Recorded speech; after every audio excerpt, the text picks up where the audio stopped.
What if I told you some of the most famous speedboats ever built were also some of the deadliest?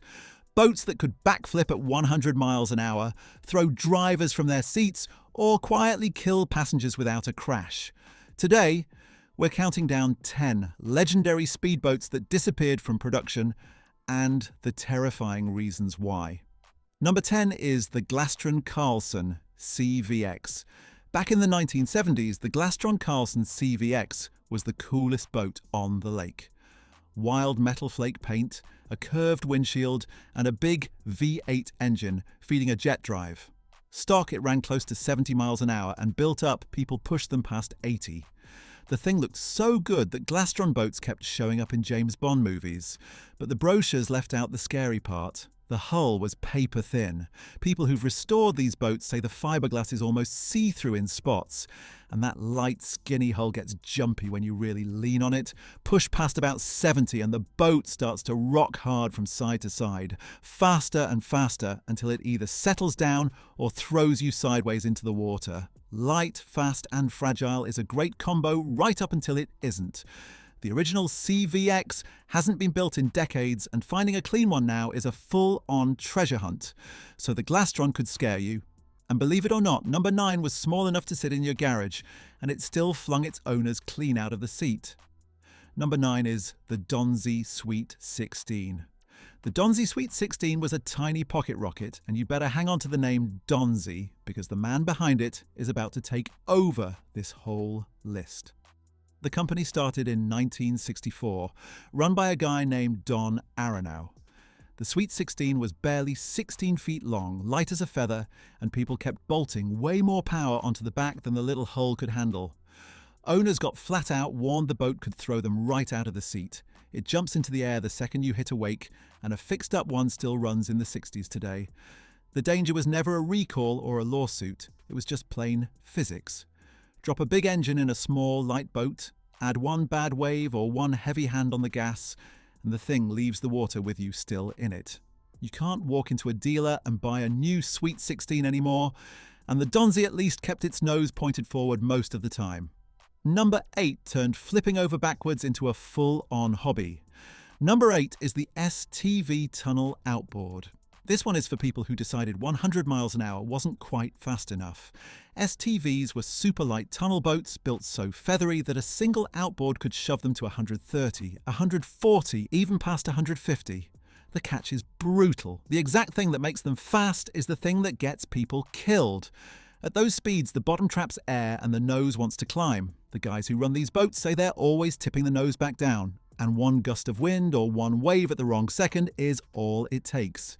After that, the boat is doing backflips at highway speed. The racers even have a saying for this whole breed: light plus fast equals danger, and you bought the ticket. Most of these little builders quietly disappeared, so good luck finding one in a showroom, but those were race boats, built for guys who knew exactly what they were strapping into. Number 7 got sold to regular families, and it flipped them just the same. Number 7 is the Hydrostream Voodoo. Hydrostream started in Minnesota in 1968, run by a guy named Howard Pipcorn who lived to go fast. When the new V6 outboards showed up in 1976, his light little boats turned savage, and they became legends almost overnight. The Voodoo is the one that really earns a spot here. Most boats that blow over do it around 80 to 100 miles an hour. The Voodoo can do it at 60, and the company itself admits that, simply because the boat is so crazy light. And it doesn't flip cleanly straight back. The nose lifts up and twists off to the side while the heavy motor swings the back end around toward the front. And a second later, everything is upside down and smashed. The usual cause isn't anything dramatic, it's just tipping the nose up a touch too high. The factory finally shut down in March of 1991, partly because a new tax on pricey toys crushed boat sales overnight. So a blowover at least gives you half a second to panic. Number 6 is a boat you've absolutely seen on TV, and it hid a nasty trick of its own. Number 6 is the Wellcraft Scarab. You already know this boat, even if you don't think you do.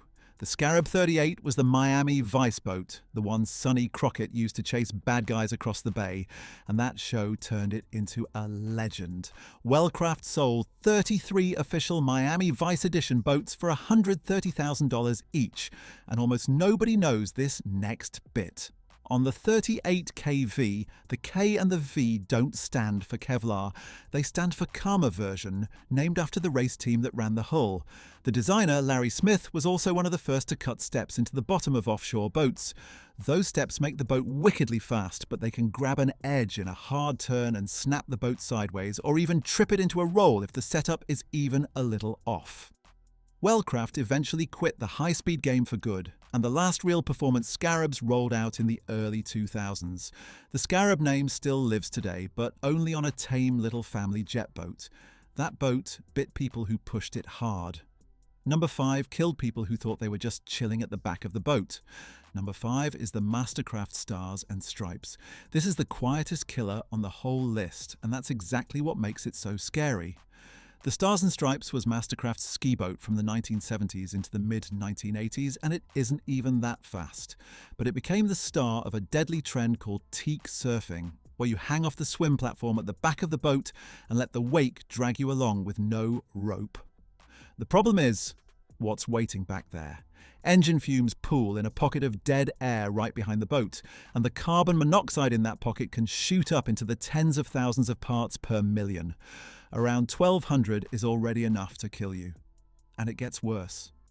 Owners weighted those platforms to sit lower and throw a bigger wake, which put the swimmer's head right in the poison. Government investigators tied at least 11 deaths to teak surfing.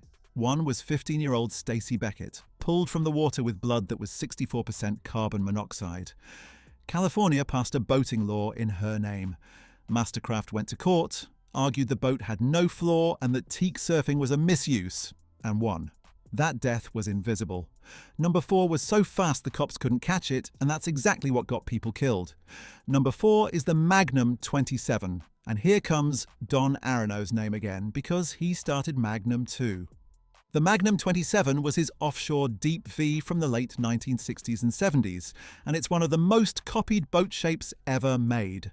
People stole the design so often that builders joked you could leave a Magnum out overnight and find mold wax on it by morning. So why is a beautifully made boat on a deadly list? Because it was too good at one thing. The 27 was so fast and so solid in rough water that drug smugglers made it their getaway boat, running it flat out across open water in the dark to outrun the Coast Guard. A brutal, hard-charging boat with no modern safety gear, pushed to the limit by guys with everything to lose, is a recipe for bodies in the water. Arono even started building sneaky catamarans for US Customs so they could hunt down the same smugglers buying his other boats. The original Magnum 27 in that raw form is long gone, but the smugglers didn't just want a Magnum. The boat they wanted most carried Arono's most famous name of all. Number 3 is the original Cigarette. The word cigarette basically means go fast boat now, and that's all because of Don Arono. He built the first one in 1969, and the early cigarettes were the fastest, rawest boats on the ocean. No soft ride, no safety systems, no mercy. Just a long, skinny deep V and enough power to outrun almost anything else floating. And that reputation is exactly what turned the boat deadly. All through the 1970s and 80s, the original Cigarette became the go-to smuggling boat of the whole Florida coast, blasting across the water at night, packed full, with the law right behind it. By now, Arono had built Formula, Donzi, Magnum and Cigarette, which means one single man designed 4 different boats on this one list. Sit with that for a second. The Cigarettes you can buy today are polished, safer boats that share almost nothing with those bare-knuckle early hulls, and the raw classic just isn't made anymore. But Arono's story doesn't end with a fast boat. It ends with 2 dead men and a murder, and the last 2 boats are exactly how it happened. Number 2 is the Cougar Catamaran. Cougar Marine came out of England, started by a racer named Clive Curtis, and through the late 70s and 80s these catamarans owned offshore racing, winning world titles at over 90 miles an hour. But the catamarans of that era hid a deadly flaw. At full speed they ride up on a cushion of trapped air, and if the nose lifts just a little too far, the whole boat takes off like a plane wing and flips over backwards. On November 12, 1985, at the World Championships off Key West, a 38-foot aluminum Cougar named Still Crazy hit 5-foot waves at full throttle and ripped itself apart. The driver, Dick Fulham, was 47. His partner working the engines, Mike Popper, was 39. Both men died, and the race spokesman said the boat blew apart and sank in seconds. To put that in perspective, they were only the 10th and 11th people ever killed in the sport since it began back in 1956. Now watch how this ties the whole video together. The guy who won the open class in that exact same race, just 2 minutes off the lead, was a Fort Lauderdale racer named Ben Kramer, driving a 41-foot Apache. Cougar later quit racing boats for good and started building military patrol boats instead, because Kramer and his Apache are where this story turns into a crime scene. Number 1 is the Apache 41 Warpath. The Apache was one of the fastest offshore V-bottoms of the entire 1980s, and its hull came straight from a mold built by, who else, Don Aronow. The boat was a champion. Ben Kramer, the same man who won that 1985 race, took the 1986 national offshore title, and Apaches were winning at Key West and hitting around 90 miles an hour in rough water. But the real danger here wasn't the boat. It was the owner. Kramer was running Apache while secretly moving insane amounts of marijuana on the side. When he tried to buy Aronow's company, the US government said it wouldn't deal with him, so Aronow took the deal back, leaving Kramer burned and out of fortune. On February 3rd, 1987, Don Aronow, the godfather of the American speedboat, was shot through the window of his white Mercedes on Miami's Thunderboat Row. A hitman named Bobby Young pulled the trigger, paid $60,000 for the job, and Kramer was the man who paid him. Kramer was already doing a life sentence for smuggling, and he'd even tried to break out of prison in a helicopter back in 1990. In the end, he pleaded no contest to manslaughter for Aronow's killing. The government seized Apache. The man who built half the boats on this list got murdered over one of them, and that's the list. From boats that could flip at highway speeds to machines tied to some of the darkest stories in boating history, these are the speedboats that earned their reputations the hard way.